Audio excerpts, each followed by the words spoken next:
Well, right now, some local celebrities are getting ready for their time on the field tonight. KMBC 9's Dennis Evans is live ahead of the wiffle ball tournament. And Dennis, this is all for a good cause.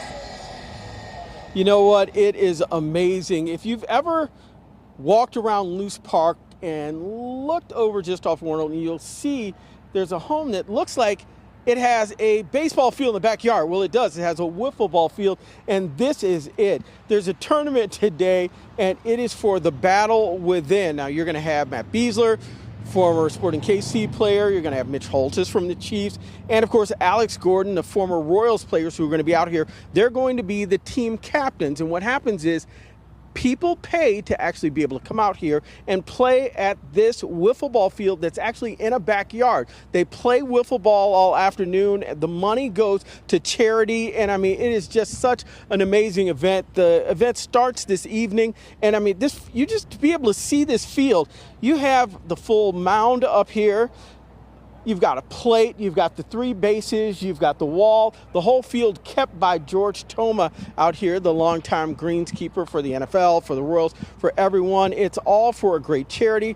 The money raised goes to the Battle Within, which is to help veterans and first responders and to help them in their recovery and on their mental journey. A lot of fun's going to be had out here this evening, and I think they're actually going to let me on the field. I don't know if it's going to be the left field, right field, center field, or just left out, but I'm going to be out here somewhere in this game tonight and hopefully get a chance to have a little fun, maybe catch a ball, maybe get a hit, just do something. It's been a long time, but I'm telling you what, when it comes to backyard setup, this is what I'm talking about. I mean, this is a backyard, a field. Yeah. I take a football field, a basketball field, baseball right here in your own backyard. How do you beat that, guys? How do you beat it? I have a feeling he's going to make his way onto that field one way or another. He's set. Don't pull a hammy. You still got to do sports tonight. Yeah. Oh, you jinxed me. Right. He's going to be limping out here, but right, we're going to see you doing sports. Right. Yep. All right. Thanks, Dennis. That is the coolest yard, by the way. Yeah, it Yes. is. Really cool. It is. Well, we kind of, last summer at this time, we were in a drought. We were.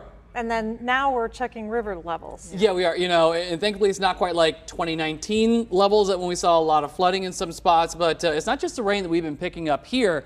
Northern parts of Iowa, southwestern Minnesota, southeastern South Dakota, all that rain that they get, that just comes down the river towards us. So we do need to monitor those river levels. And right now, for the most part, most areas are below flood stage. We are starting to see a few more areas where you see some of the yellows or at that action stage, still below flood stage. But from Atchison down towards Parkville, Leavenworth, you're in that action stage there. And then as you head towards St. Joseph, you're actually minor flood stage. So some spots again, approaching that flood stage. We're likely going to see the Missouri River cresting for much of the area.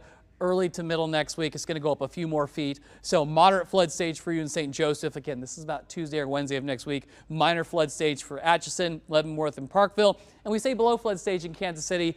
Areas farther towards the east, you're going to creep up towards flood stage as well. So if you live near the river, if you live near some of those low water crossings, some of those smaller creeks that feed into the Missouri River, I'm sure they're running high. Just keep that in mind over the next several days. The river will continue to go up. For right now, we have clouds overhead. Our temperatures are still warm. We're hanging out in those mid to upper 80s, 85 degrees in Kansas City.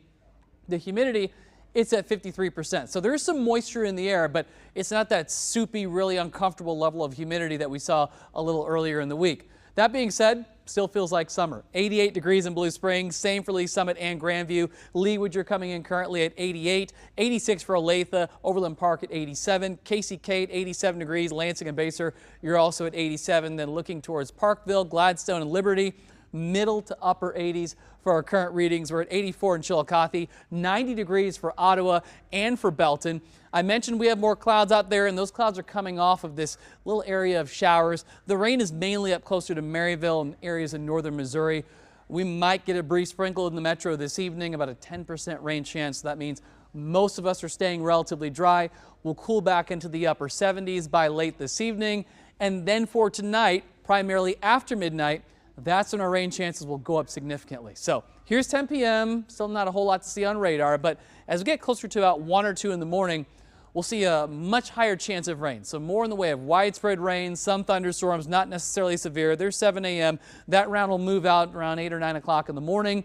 We're drier midday tomorrow into the early afternoon before that next round starts to move in as we head closer towards 6 or 7 p.m. So weather impact mainly before 9 a.m. Rain chances decrease from there, and then we'll see that next opportunity, that next round of thunderstorms in the evening. Some could turn severe 7 p.m. until about 2 o'clock in the morning. 9-day forecast shows some of those storms could linger into early Saturday. Sunday looks dry, kind of cool for this time of year, high of 82. Then storm chances just about each day next week. Higher heat comes in on Tuesday, that heat index up near 105. That's why that is an impact day.